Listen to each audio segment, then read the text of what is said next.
This week on the Salesforce Admins podcast, we're welcoming back Amit Malik to talk about a topic that's very top of mind for every Salesforce admin right now, which is how do we teach AI effectively? Amit's going to share with us some insights from over a decade of Salesforce instruction, diving into why teaching AI is a little bit different now, and how admins can use his 5-question agent framework to put to better use. Now, whether you're just getting started with Agentforce or you're already experimenting with Data Cloud, this conversation is packed with practical ways to bring clarity to your learning and to your users. So with that, let's get Amit on the podcast.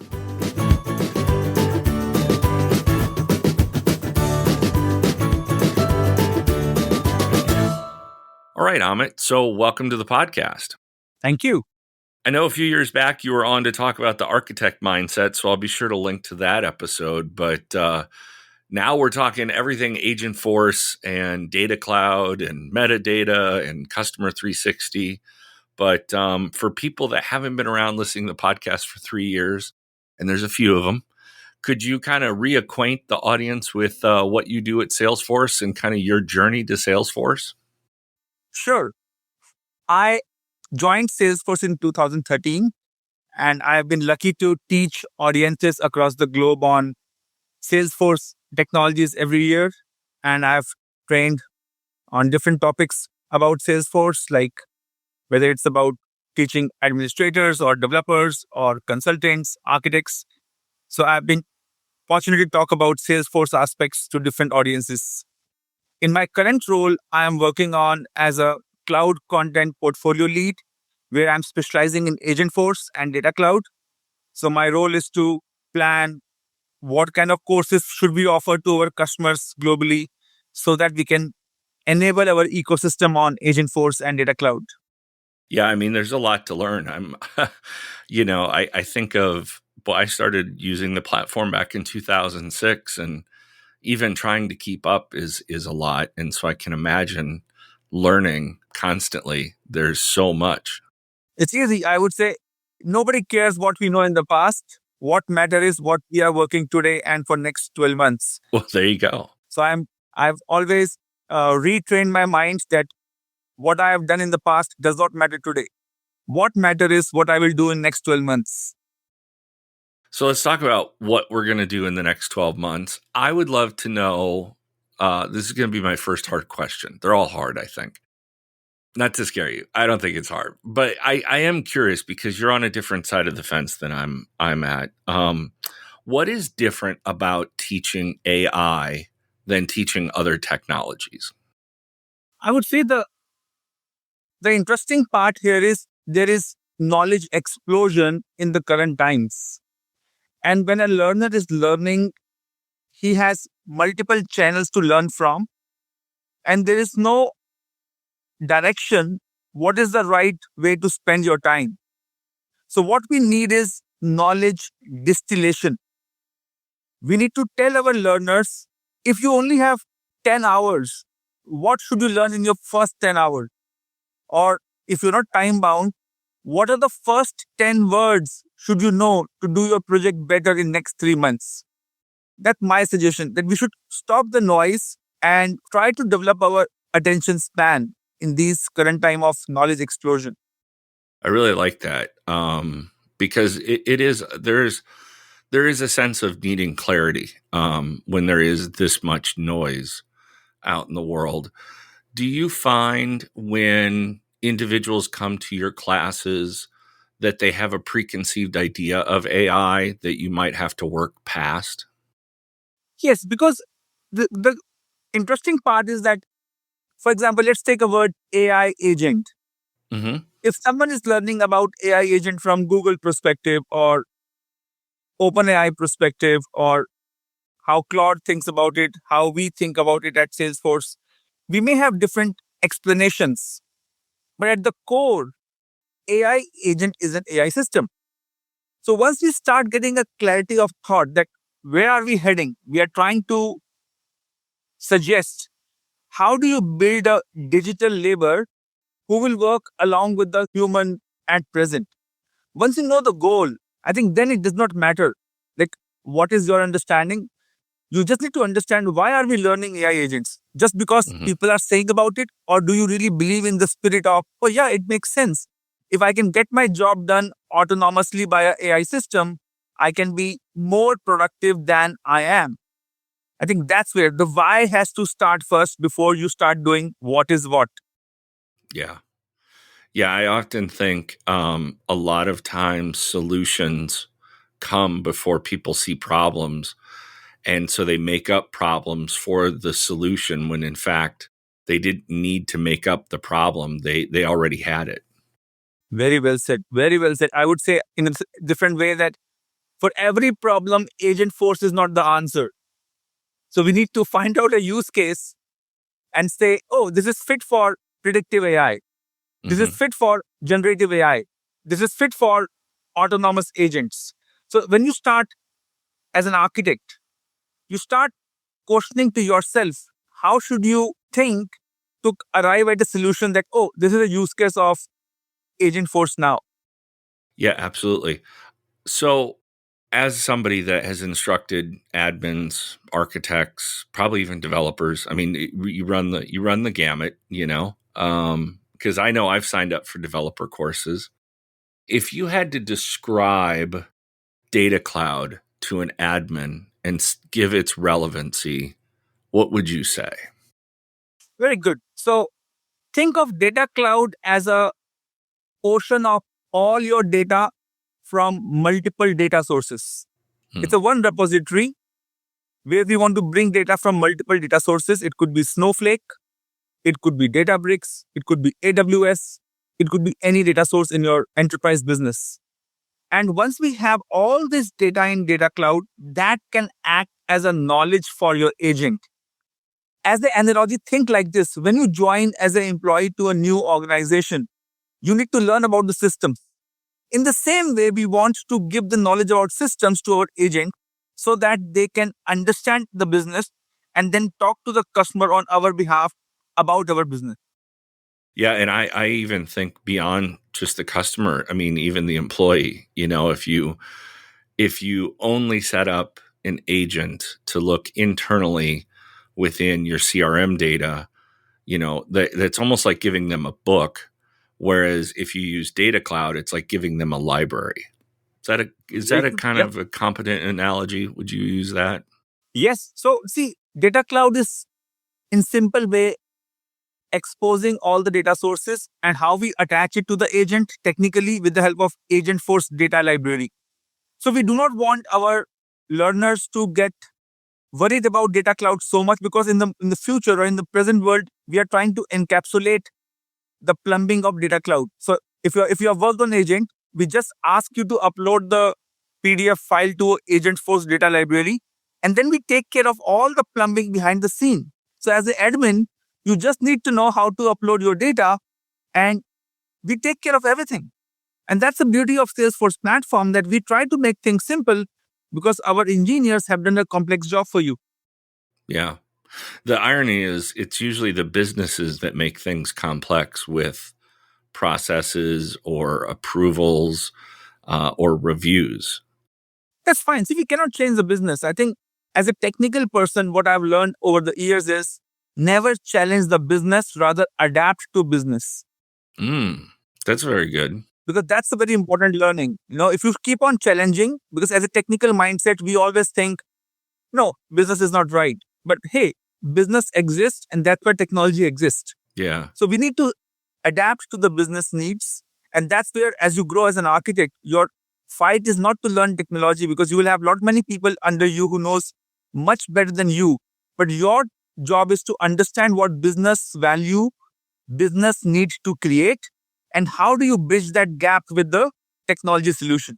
Yeah. That's where the real fun is. You tie up the business outcome. And I feel like, because I was just going to ask you, back to our first question, how do you kind of filter out the noise?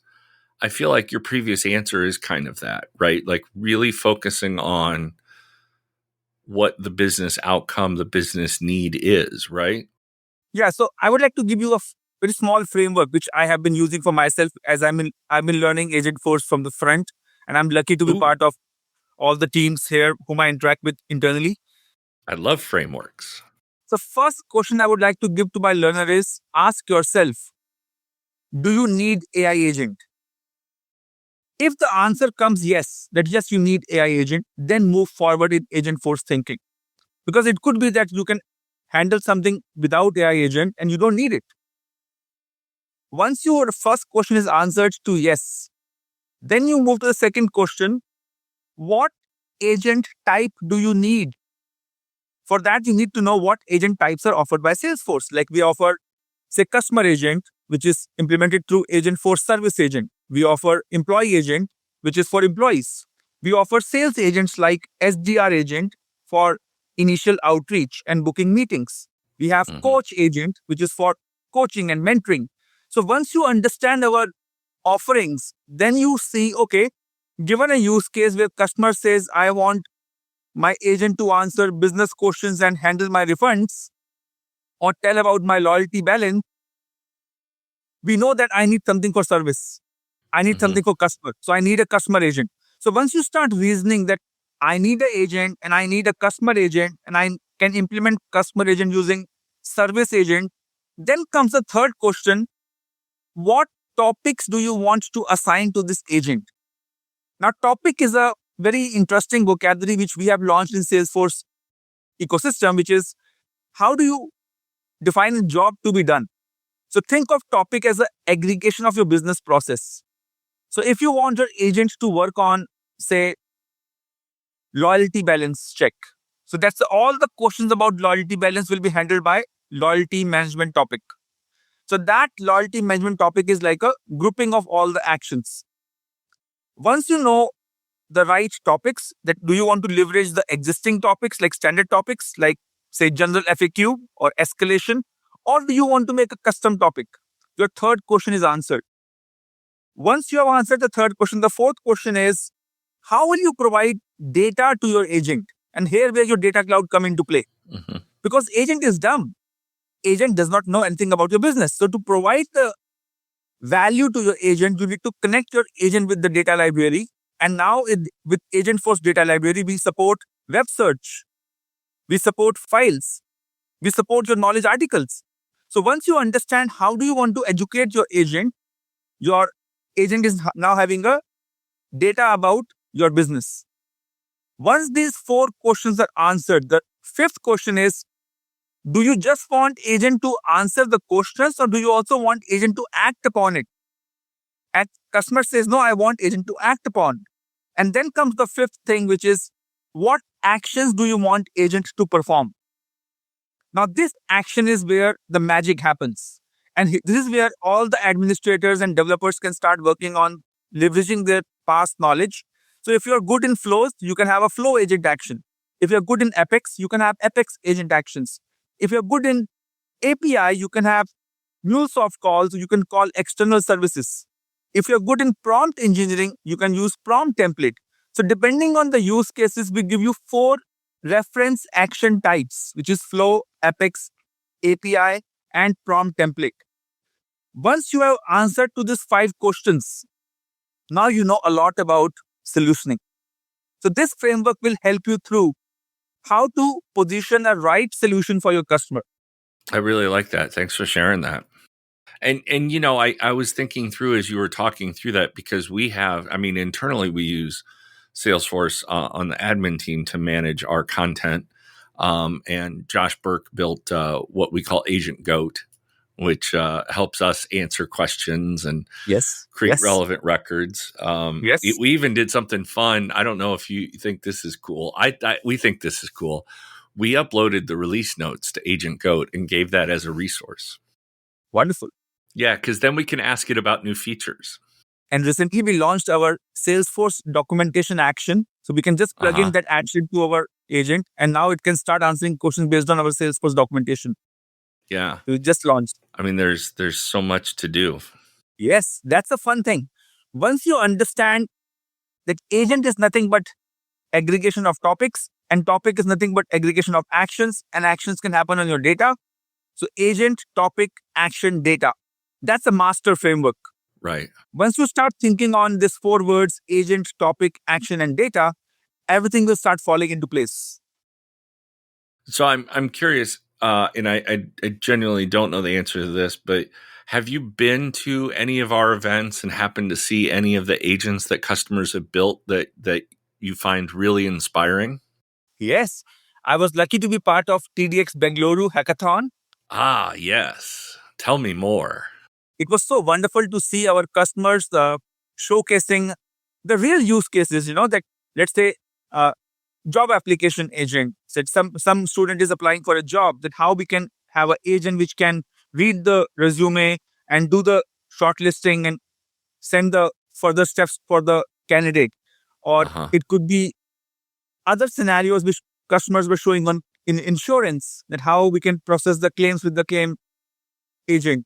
Or as we know in the Concur, for example, expenses, how we can have expenses being reviewed by agent and auto approve, saving the time of senior management to approve the expenses. So see, once you start thinking of use cases, then the value is derived. The value is Right. not in technology. The value is in applying the technology to benefit the customer and improving the customer experience. Yeah, and would you also extend the customer for admins and architects and developers to users of Salesforce, not just external customers of your organization? Yes. So let me define this. So here, when I say customer, so customer is, say, Marriott, who is buying our Salesforce license, or Mm-hmm. any customer who buys our Salesforce license. And then Mm-hmm. in that customer, we have employees who are using our product. They are our Mm-hmm. end users. And if this customer is further implementing our solution for their customers, then they become end user. Yep, that makes sense. I'm curious, as in the instructional side of Salesforce and having done instruction for a long time, how do you see, if you were to look into a crystal ball a year out from now, how do you see AI influencing instruction at Salesforce? See, it's very funny. I would say like this: everyone believes that in the future, we all will learn through ChatGPT, Claude, and we'll keep on learning through Mm-hmm. AI tools. Mm-hmm. But to me, there's a need for clarity of thought, because if you don't know what to ask, you will never get the answer. So the magic of learning is your curiosity. So as everybody's moving, we are moving towards AI teaching us step by step. But if you do not know how to leverage AI, then AI will be useless to you. So the art of learning is to become curious. And once you know how much curious you are, then AI or human does not matter. Then you can learn from AI also, because you know how to ask right questions. So I think Mm-hmm. in my mind, education is not about the instructor. Education is more about the learner. If learner is good, he can extract more from a teacher. If learner is not curious, then teacher or AI does not make a difference. That's a really powerful point.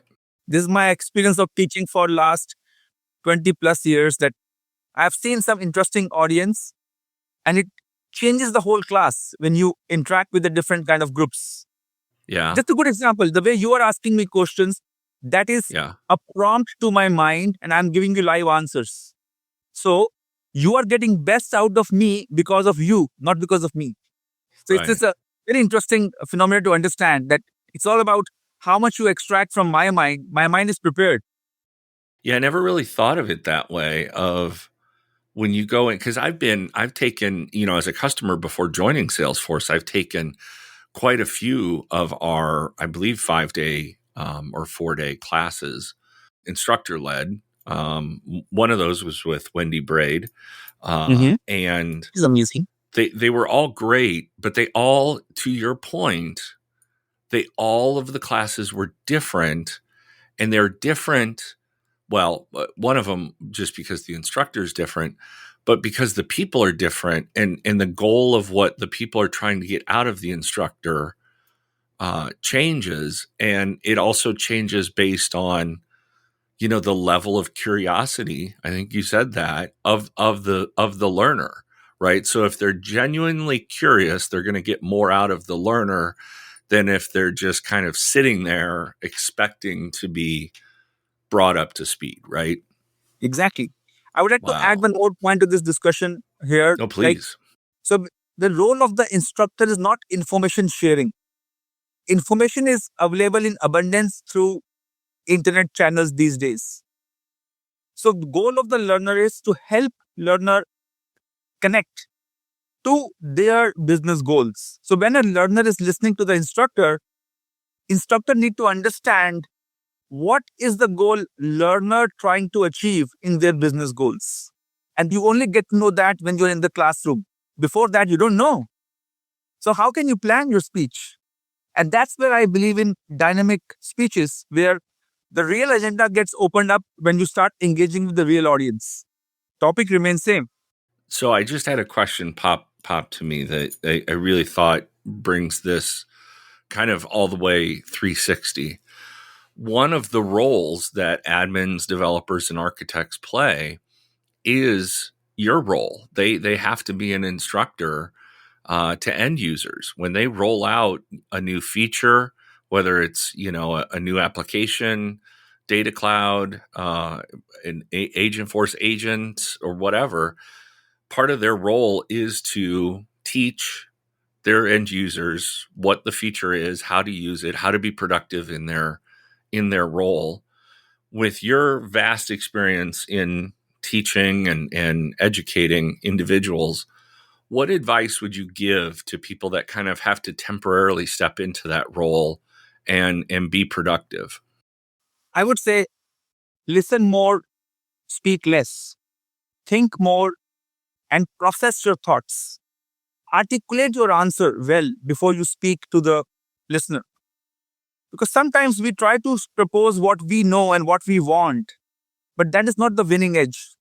The winning edge is trying to understand what is the business problem customer is trying to solve. And then in your mind, you know all the products what we offer, and then find out the best solution and say, this is what will suit you. Use Agentforce Service Agent, and that will solve you in this use case. Let me show you how. Yeah. Well, that's powerful advice. I mean, It takes you time. would think it would be the opposite, right? Talk more but it sometimes there's a reason we have two ears and one mouth, right? I agree. And I have learned, and again, fortunate, thanks to God, that I've learned this I've been teaching for more than 20 years now. I've learned this skill in real world, that the best teachers speak less and personalize to diversified audience, where every audience should feel that he's speaking for me. Yeah, I like that. Thanks so much for coming on the podcast, Amit. I appreciate these check-ins and really giving us this perspective on what our team is doing to get people up to speed and really also just have admins and developers and architects think about how they can be better educators themselves when they have to demonstrate the platform to their end users. I appreciate this. Thank you. I would just say at the end, as a good practice, make sure you are spending at least 30 minutes doing something on the Salesforce org. There's nothing which is better than doing something. People are watching YouTube, people are reading blogs, listening to podcasts, but 30 minutes of doing on Salesforce org is the most powerful experience. Absolutely. I mean, if you look at if you follow pro sports or any entertainment, all of those players practice for a reason, and it's not just to not just to be out on the field, but it's actually, the motion and going through it and keeping themselves sharp. And the same holds true for us. Thanks so much for coming on the podcast, Amit. Yes, thank you. Excellent. Thank you for the opportunity.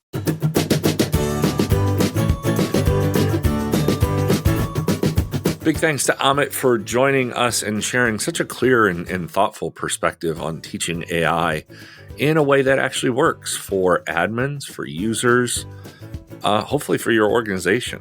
I really think his framework is something you'll want to listen to, take notes, and probably come back to again. So, hey, if you thought this episode got you thinking about how to introduce AI to your org, share it with somebody that you're working with so they can give it a listen. And until next time, we'll see you in the cloud.